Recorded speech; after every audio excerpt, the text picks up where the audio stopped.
All right, welcome Canada. We are back in studio for the first in-studio episode of 2021, the so far mediocre year that will precede the great 2020. All right, we have a great show for you tonight. Good news is you're going to jail probably, says Justin Trudeau, because no one breaks the COVID rules. Nobody gets away with a rules violation. Unless you have any modicum of political power, then you can do whatever you want. Whoop-de-doo. Also, it's this year started off with, you don't know, but you can actually compete in the Great Covid Fascism contest. There's an international contest to see which democratic nation can descend into fascism the quickest. So far, we have an early frontrunner in Scotland, but don't worry, Justin Trudeau will do you proud, and Canada should be able to medal in this contest. Don't you worry, you're probably going to jail. We have the totally legitimate, no shenanigans, everything is totally fine. Oh, those votes just showed up overnight? Seems legit election in Georgia. Also, the objections to the totally legitimate, nothing went wrong. Hey, look, those votes just showed up overnight. Election in Georgia, Pennsylvania, and everything that happened in November, which was totally legitimate. There was no voter fraud whatsoever. There's zero evidence. Just do not watch that video of them dragging in 23,000 votes in a suitcase into Georgia in the county that had a pipe burst where there was no pipe burst, but you just have to believe, right, the totally legitimate election. Also, the media, which is pushing the COVID fear and trying to find the best way to do things. When one nation does a good job dealing with COVID, well, we can't have that because they're just a bunch of Jews. So the media, which is protecting the valuable minorities, takes a hardline stance against the Jews. Grr Jews. Bring it on. Okay. Let's get into the first story of the night, which is our glorious leader, Justin Trudeau, has decided to lay down the law. Turns out certain people have been breaking the rules. There have been people breaking the COVID vaccine rules. Dr. Theresa Tam found out that you guys are actually not wearing a mask during sexual intercourse. Ooh, how evil. You guys aren't wearing your masks in the shower. And some of you, well, when I say some of you, I mean only politicians who don't like me, have been traveling abroad. And Justin Trudeau, guardian of civil rights, is taking a hardline stance. So let's show our message from the glorious leader where he actually threatens jail time for people who break the rules. We've been very clear. No one should be vacationing abroad right now. But if you still decide to travel at your own risk, you will need to show a negative COVID-19 test before you return, and you must self-isolate for 2 weeks when you get back. You need to take this seriously. Not following the rules could mean real consequences, including fines and prison time. Now, cue the I never said jail time media. Okay, so that was covered by Spencer Fernando. As far as I'm concerned, and I can give it another little check now, is there any mainstream media? Let's go to cbc.com because we all trust the government news. They are the best purveyor of news. I mean, okay. So number one thing is, of course, the Trump supporters storming the Capitol, which we are going to cover because that is legitimate news. But it's not a peaceful protest. Turns out when things aren't peaceful, they're not. This is shocking. Okay. Nothing here. Oh, LeBron James takes a hardline stance against there being no charges in the Jacob Blake shooting. I guess we can get into that because he's an idiot. Olympic athletes should get priority access to COVID vaccine. Okay, hard-hitting news right there. Wear masks outside as much as possible, says ethics person. Okay, or go to jail. Is there anything about the Prime Minister threatening jail time for Canadians not following the laws? Strange. It's like there's a prior agenda here on the CBC. Well, okay. Oh no, wait, I got it. Okay. That's 15 low-key recipes to help ease you into the new year. Clearly more important than the fact that the Prime Minister threatened to send people to jail for disobeying the authoritarian COVID laws, which have no, backing whatsoever. I don't wear a mask outside. I'm not doing it. I'm not doing it. I don't care. I don't care. I'm not wearing a mask outside as much as possible. We're in the fresh air. We're in the open air. I'm going to breathe it. We spend all day inside anyway. I'm going to enjoy the time outside. Yeah, if I go into a place to pick something up, I'll wear it inside because I believe private businesses have the right to blah, blah, blah, blah, blah, blah, blah. Come on. Okay.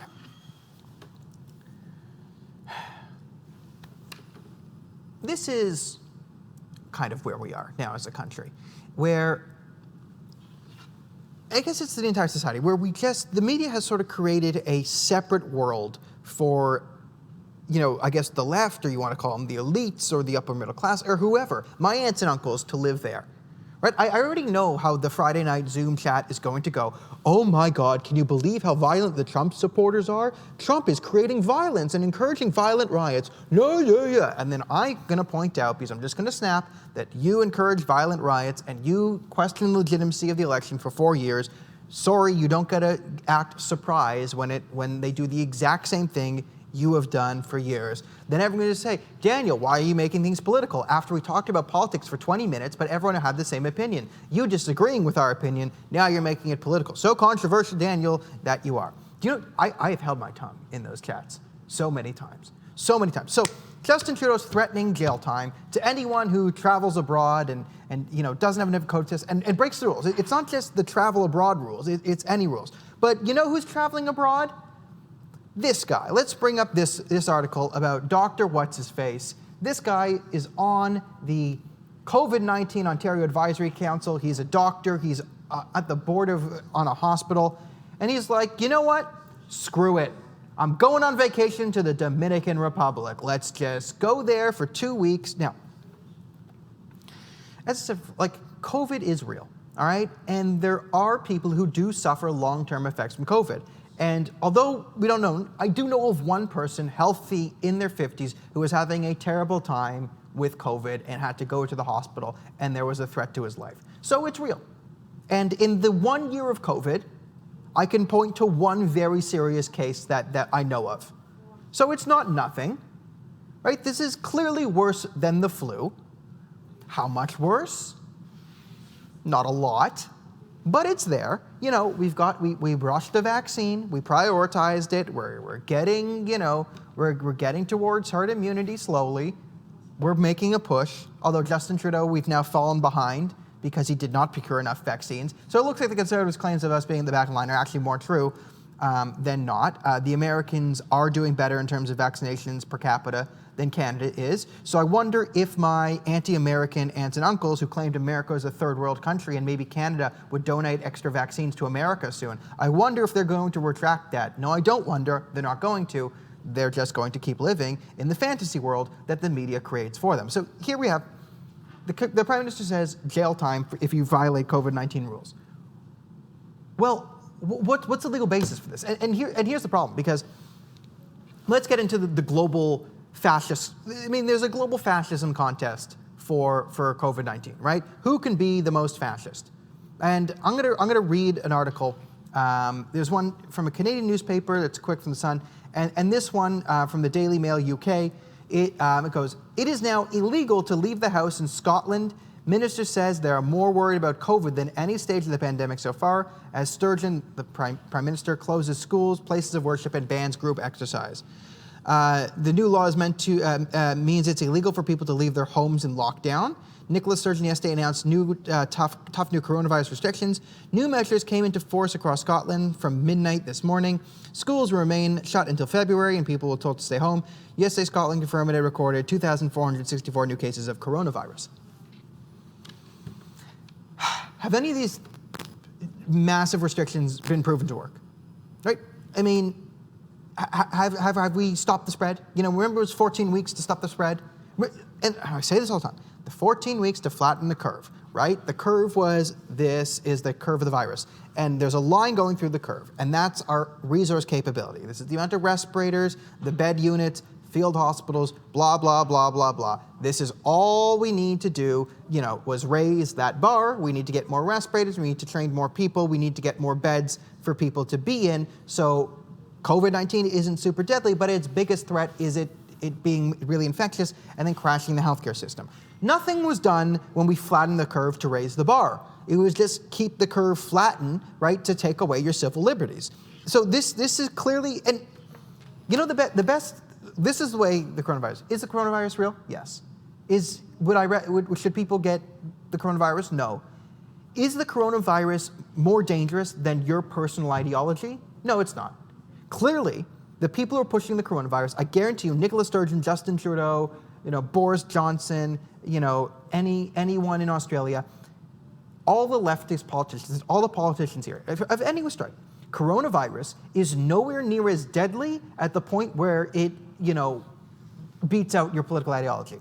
And I mean by this is, would Justin Trudeau do something that counters his leftist ideology if it was for the safety of the people to combat coronavirus? And the answer is a loud, booming no.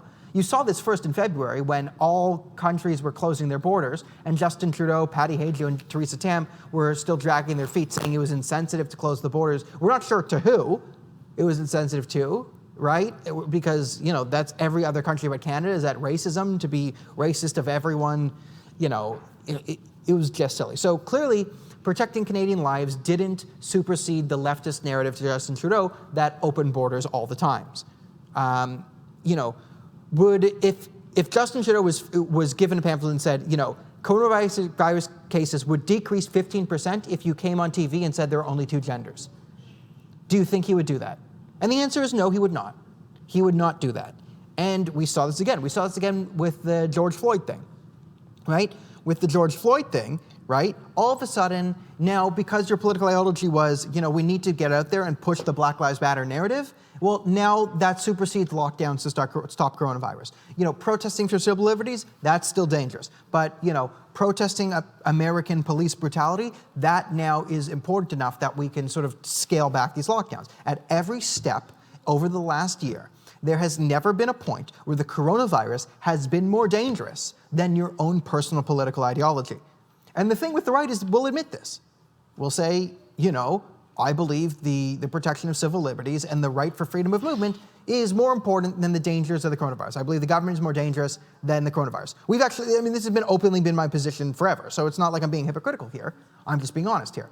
Whereas this has been the sort of the stance of the left, except civil liberties bad, right? Fear good, right? Open borders, whatever it is, Black Lives Matter, all of that. We need all of that there.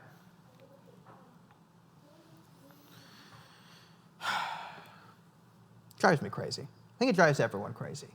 And here's the threat. So Justin Trudeau's talking about, hey, we're going to jail people. So people who break the rules, will go to jail. And what are the rules? Like you saw, I did cue this video up because it's too disturbing, but I'm sure everyone or most of you saw the video in Quebec where the neighbor snitched on a gathering, which there was 6 people and there was only 5 people out, and the police came and just dragged people out of their houses. Jail for those people, right?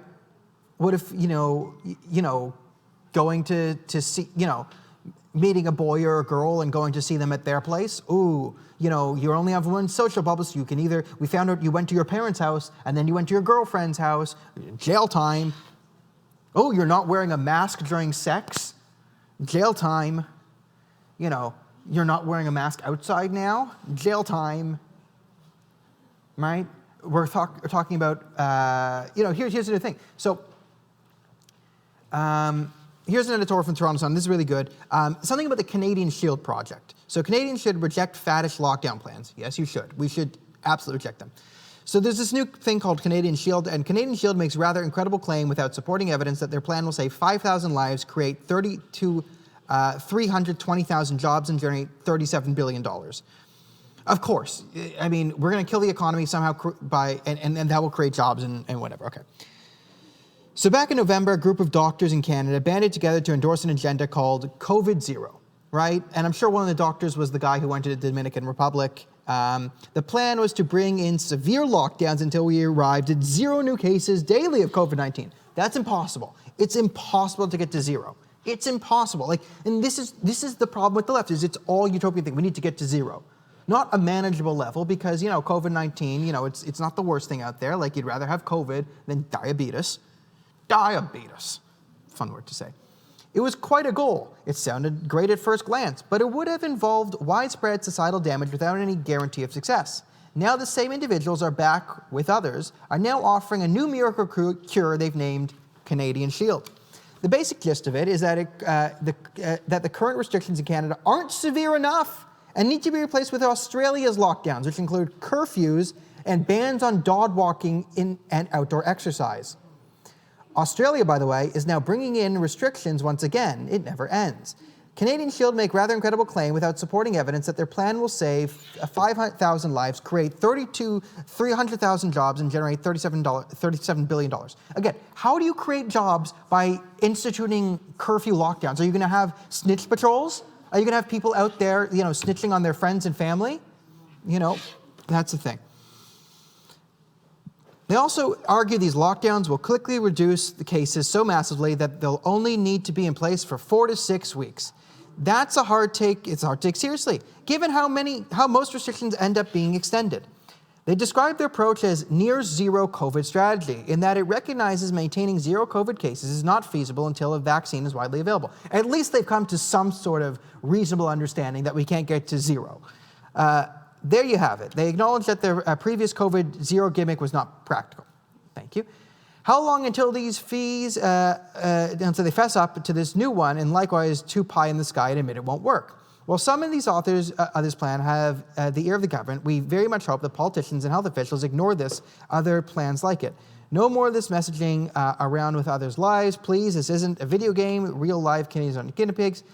Setting and jumping to the new fad miracle cure, we encourage the experienced people behind these sort of cookie stand, blah, blah, blah.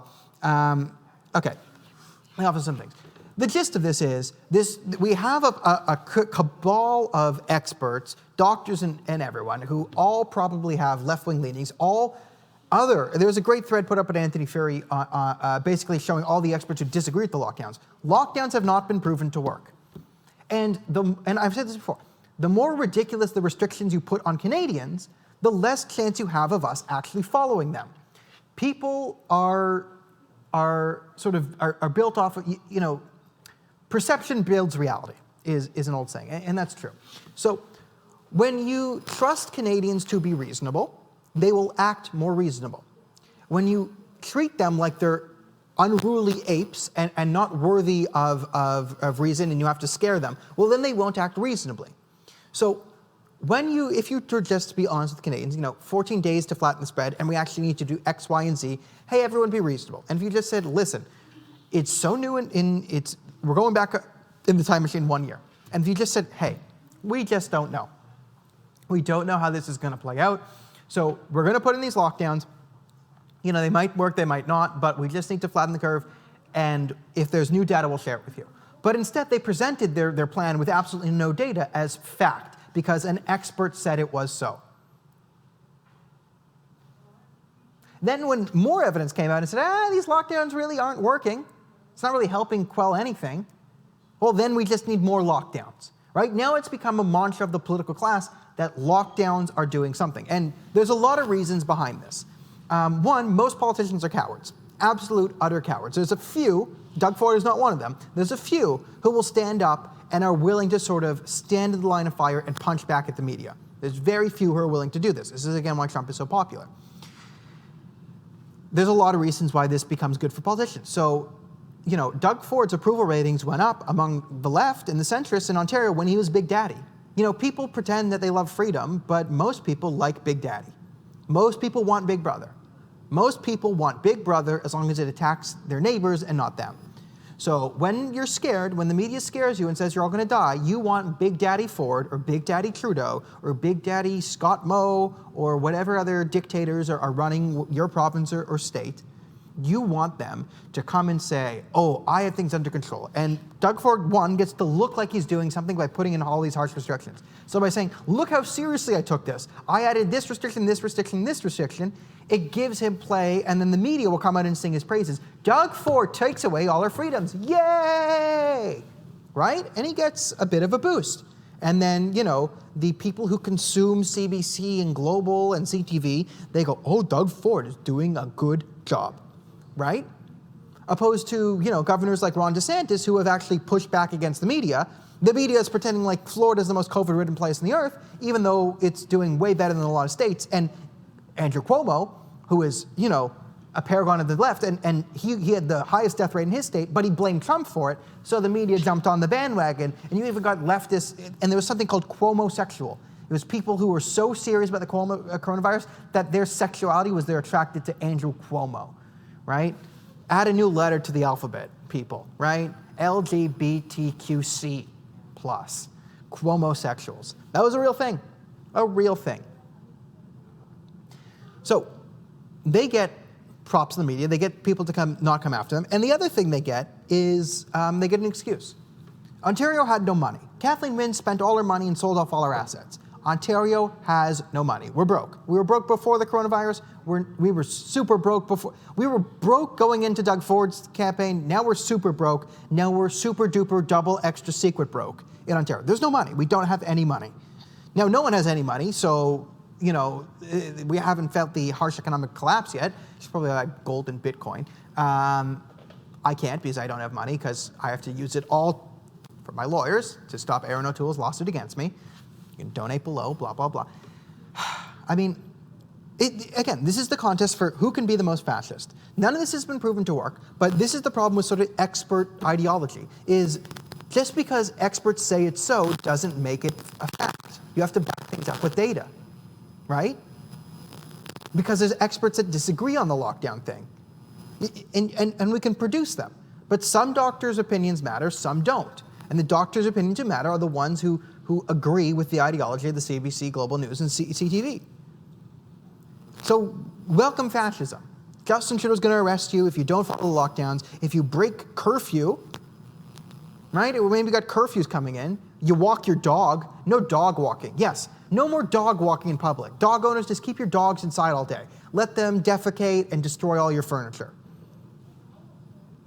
It's ridiculous. You can't just go for a walk outside by yourself. Got to wear a mask outside. An ethicist said so. The experts say so. There's going to be hopefully there's a big anti-expert reckoning, because it's just too much. It is just too much. Okay, moving on. I'll intercede, this was in the introduction, but get ready for this video, because I just found this out this week, and I've been enjoying this, and I suggest you guys go to islamophobiacanada.net. I've been put on a list as an Islamophobe. It's me, Stephen Harper, some other people, and just a whole bunch of Muslims. It's so funny. It's so funny. Like, they just have a whole thing. Now, I'm classified as an activist here. There's 3 categories, I believe. Okay, no, 4 categories. There's politicians. They're called political players. So Stephen Harper is a political player.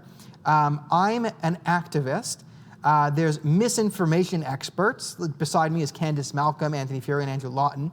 And then the best category is validator. And this is all the Muslims. There's so many Muslims on this list. Let's just go, a bit preview. Tariq Khan, validator. What do we got here? Tariq Fatah, validator. Tahir Gora, validator. Sohail Raza, validator. Salma Siddiqui, validator. Salim Mansour, validator. Raheel Raza, validator. Just listen to all these Muslims that are big Islamophobes, according to this. Irshad Manji, validator. Hassan Mahmoud, validator. Farzna Hassan, validator. This thing's so funny. There's so many Muslims on this list. And this thing's funny. Basically, there's like three things that make you an Islamophobe here, right? Like, reporting on terrorism means you're an Islamophobe. What's the other one? Disagreeing with the definition of Islamophobia. Any criticism of Bill 103 lands you on this list. And the best part is being a Jew. So if you're a Jew, or you support Israel, or you say you're openly Zionist, they use this as a reason to say you're Islamophobic. And thank you, John Podesta, for putting me on this list. With Stephen Harper, I appreciate it. It means a lot to me. Thank you. I made the list. So if you want to end up on a list too, like the video, share the video, subscribe to the whatever you like, and follow the page. Click all the buttons, donate to the Patreon, there's a PayPal. Help me, help you, tattoo my face onto your face. All the greatest in whatever. All right. So, we just had an election in Georgia, and this election was legitimate. There was not even an ounce of the possibility of voter fraud. I love Hillary Clinton. I love Nancy Pelosi. I think Stacey Abrams is the most beautiful woman on the planet and the smartest woman on the planet. She is the real governor of Georgia. That's the only real voter fraud there was the fact that Stacey Abrams lost in Georgia. Now, magically, overnight, turns out in Fulton County and these high Democrat counties, there was 14,000 votes, and that wasn't even enough to win. Oh, but look, now there's 17,000 votes, and there's even more votes. And just overnight, we just have all these votes coming in. It's a miracle. It's a Democratic Christmas miracle. Oh, wow, the exact amount of votes needed for them to win the election just magically appear overnight when no one's there to monitor. Woo! And again, I want to state there's a 0% chance of voter fraud. It was a legitimate miracle. The great Lord Allah did intervene in the Georgia election, and the only reason that the Democrats won was because more people voted for them than the Republicans. And ignore all those shredded ballots, ignore the fact that this is all highly suspect, ignore the fact that this was the exact same pattern of behavior that happened in November. Okay. On a serious note, you would think that if the Democrats really never did cheat on the election, right? If they really never did, if that video you saw in Georgia was completely doctored by whoever, you would think that the Democrats would want to prove that there is a 0% chance, that they don't cheat in elections, that Trump's narrative is absolutely false. So the big thing was, there was all these votes that needed to be counted overnight. This had never happened before, but all the overnight count and the late votes coming in, all of a sudden, magically when no one was looking, then the Democrats passed the Republicans. You would think to avoid this, they would say, listen, what we're going to do is we're just going to count all the votes in one. We're going to pound through everyone. You're going to stay up past 10 p.m. at night. You're going to stay up past 11. If you're going to stay up past midnight, we'll have people. I'm sure there's people willing to stay up till 2 a.m. to count the votes for democracy. But they chose not to. They chose, even if there was no voter fraud, they chose to take the route that made it look like there was voter fraud. So, how are we supposed to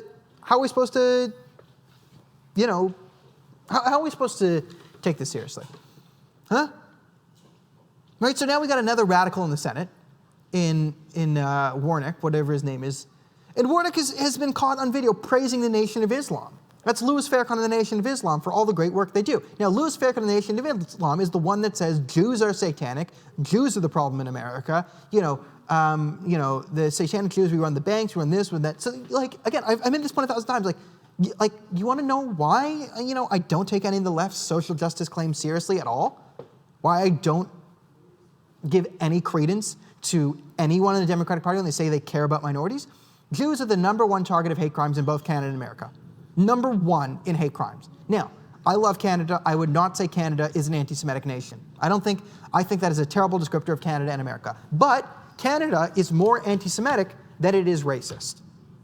Just by sheer numbers. That's the way it is. Now, Canada, of course, is a systemically racist country, according to Justin Trudeau and friends, but not a systemically anti-Semitic ones, even though the anti-Semitic attacks vastly outweigh the racist ones. And again, this isn't like, oh, look at us, victim-y Jews. It's not. This is simply my point is, this isn't about blacks, it isn't about gays, it isn't about Muslims, it's not about Jews, it's not even about whites. It's about political power and political ideology. Right now, the Democrats and the liberals see blacks, browns, and whatever as political pawns they can use.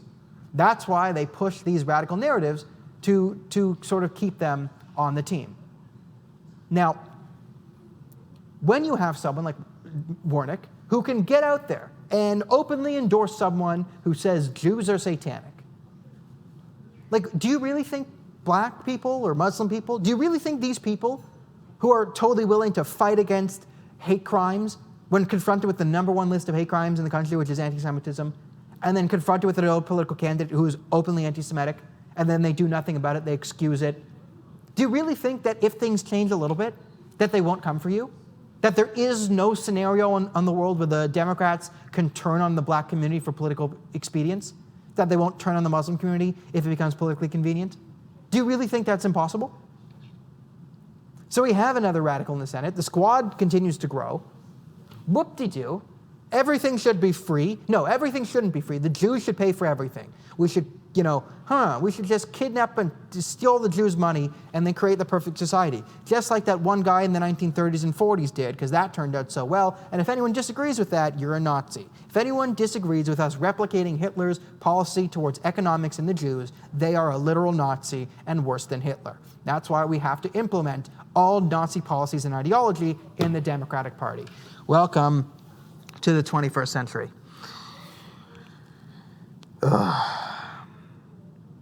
So the reason I'm bringing this up is because I'm fed up with it, and people need to know this.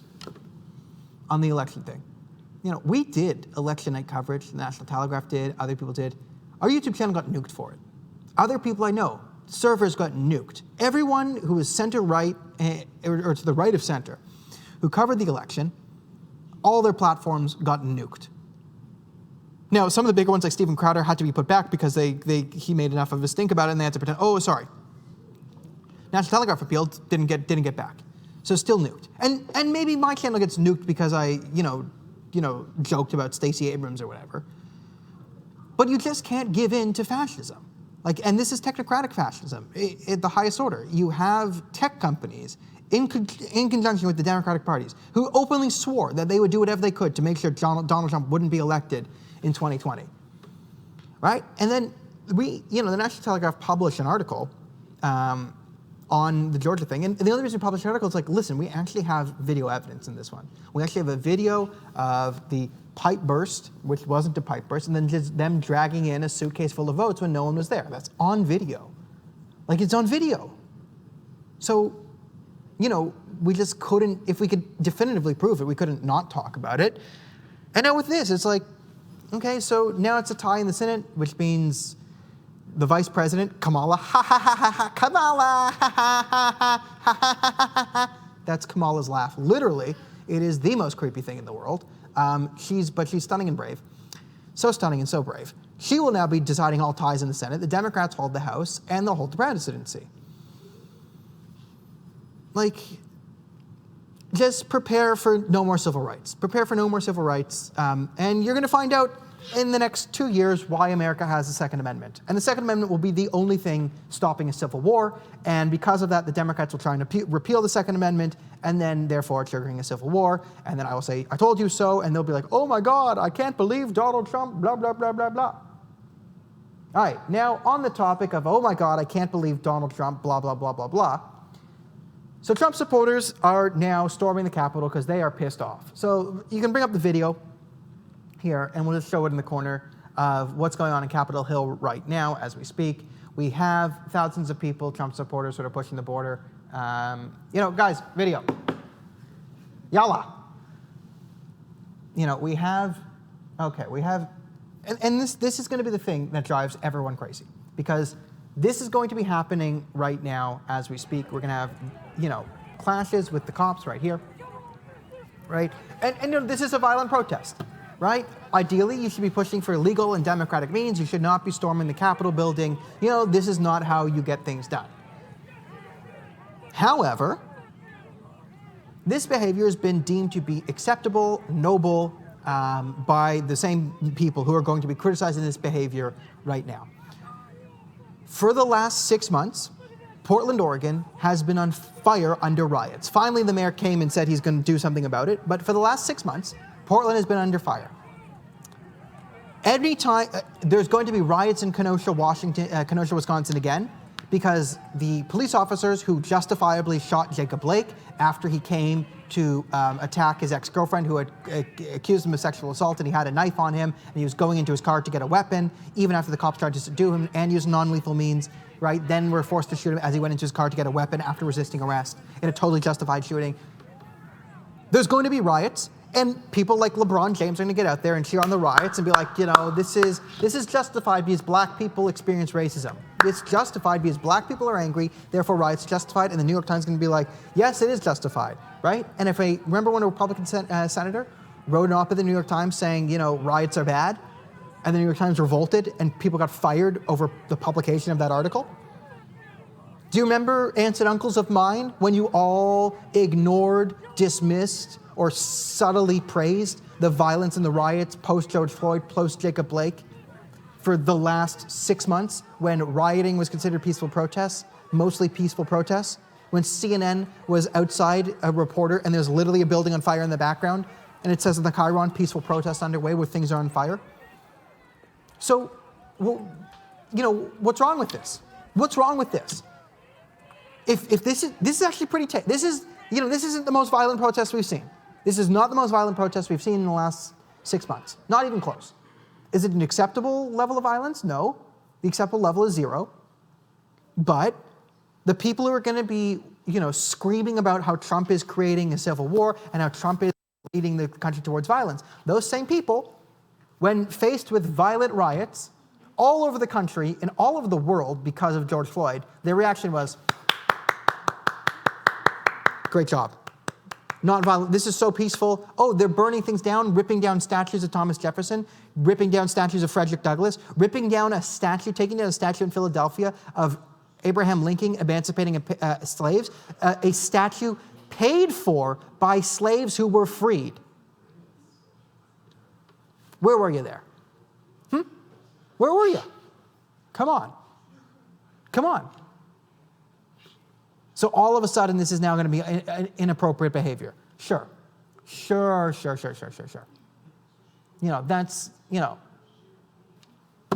Don't be surprised. Don't be surprised when you belittle these people, condemn these people, push them,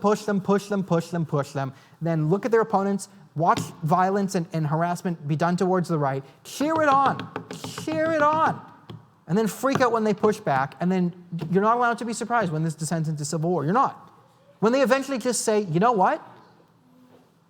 We don't have legal rights. The state's, taking away our rights of freedom of movement. The media is belittling us. And when people are claiming, and I'm going to bring up the family Zoom chat again, I've had family members that literally live inside the ivory tower, the penthouse of the ivory tower, claim that Trump supporters are stupid, racist, terrorists. When you think that of the other half of your society, well, then civil war.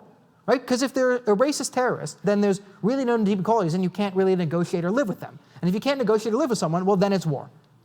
So you can't push for a civil war for years and then be surprised when it comes to your doorstep.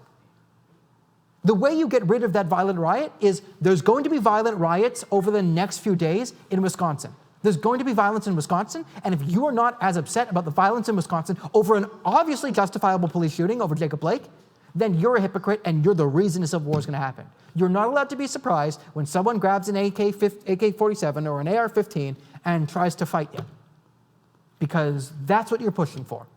You want to avoid the civil war? You want to criticize those Trump supporters storming Capitol Hill? Well, then you're going to have to criticize them, and then tomorrow you're going to have to criticize the riots about to happen in Wisconsin. And we all know there's going to be riots in Wisconsin over all of this. And we all know the New York Times is going to be covering the Trump riots like they're violent riots, and we're going to be covering the Democratic riots like the peaceful protests. And then that's going to be a tipping point for a lot of people, and it's going to drive people insane, and people are going to get hurt. And you don't get to act surprised. You can be upset. You're allowed to be upset. You're allowed to be sort of sad. You're not allowed to be surprised. Okay. So let's get into the real enemy of the media, the real villains of coronavirus, the Jews. Yes, let's bring up the government of Qatar's tweet.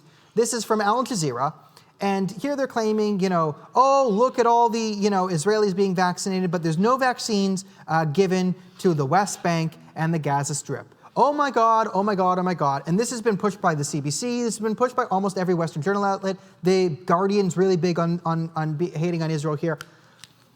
And here's where, this is obviously a lie. Okay. So the Guardian, which was calling the Arabs in Israel Palestinian, they're not Palestinians, there's Arab Israelis, right? When they were voting in the Israeli election, they ran articles saying about how the Palestinian vote matters in the election. Because for convenience, it made sense to call them Palestinians there. But now that they are getting vaccines, so Arab Israelis are Israeli citizens. They are being vaccinated on the same schedule as everyone else in Israel. Jews, Christians, Druze, Bedouins. all Israeli citizens are being treated fairly, and prioritized according to whatever algorithm they have in Israel, which is leading the world, and I believe they're around 15% vaccinated. Right? Who's not going to be vaccinated? The Palestinians. Why not? Well, because according to the Oslo Accords, negotiated by the Palestinians, the Palestinian Authority has rights to control the healthcare of the Palestinian people. There is no Palestinian media outlet, none, that is calling for Israel to give them vaccines. They would be insulted. And if you guys know, if the Israelis started vaccinating the Palestinians, they would immediately, then the Palestinians would start to claim that then the Palestinians would turn into the biggest anti-vaxxers ever. The media would turn into anti-vaxxers. The media would immediately start talking about all the problems with the COVID vaccine. The media would then be pushing the narrative that the Israelis are experimenting on the Palestinians with the COVID vaccine to make sure it's safe for their population. Oh, how terrible of them. But they know, Al Jazeera knows, The Guardian knows, the CBC knows that according to the Oslo Accords, the Palestinians have rights and negotiate for those rights to control the healthcare of the people in the Palestinian territories. The Israelis have been trying to build a self-sustaining Palestinian government for decades. It hasn't worked because they're all terrorists, the Palestinian government. They're all terrorists, all of them. Yes, all Palestinian government officials are terrorists. I will make that claim. Throw that on the Islamophobia list. All Palestinian government officials are legally terrorists, all of them. And I can prove that. They financially incentivize and pay people and reward them for murdering Jews. That makes you a terrorist. Now, if one Palestinian government official has publicly spoken up against this program, and I am not aware of them, I apologize to you specifically. I will retract that claim to 99% of Palestinian government officials are terrorists. But until then, we don't get there. So, again, this goes back to my original point. The coronavirus is nowhere near as dangerous as your own personal political ideology. So instead of learning from Israel and saying, oh, how were they able to modernize their medical system to a means that got everyone vaccinated? And the answer there is, one, they're not overly regulating it. They're not letting doses go to waste. They had good supplies, and they've completely digitized their medical system, which we're trying to do, but we've been slow on. Like, this shows you why you need to digitize medical records, but they can send email alerts, text alerts, it's all electronically coordinated. It's very easy. There's no paper trails. They're working around the clock. They've taken all hands on deck. They're not listening to the nurses union who wants $80 billion per vaccine because they're just fighting over money. Because again, coronavirus is nowhere near as important as your own personal political ideology.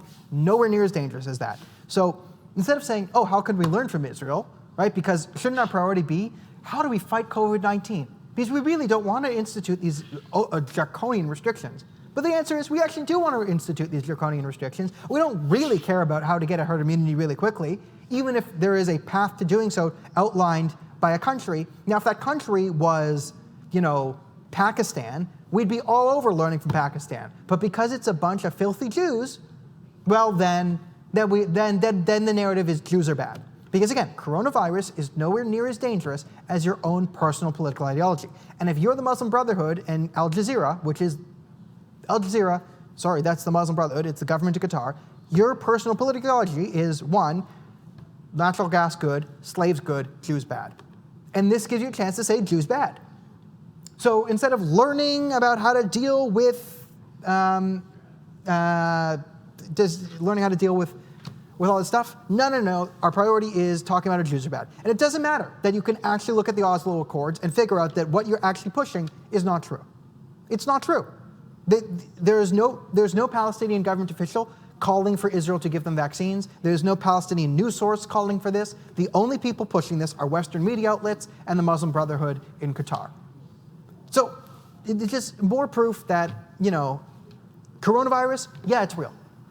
Yeah, you don't want to get it. But is it as dangerous as a politician giving up on one of their precious ideological presuppositions? Nowhere near as dangerous. And that's it for today. So thank you so much for watching. We're back every Wednesday night at 8 p.m. I'm me, you're you. Like, subscribe, share the video, blah, blah, blah. Follow us on Twitter and whatever. Patreon, PayPal below. Aaron O'Toole's suing me. He's bad. I'm good. You're good. Coronavirus bad. Muslim Brotherhood bad, Israel fine, Palestinian government officials all terrorists. All right, see you next week.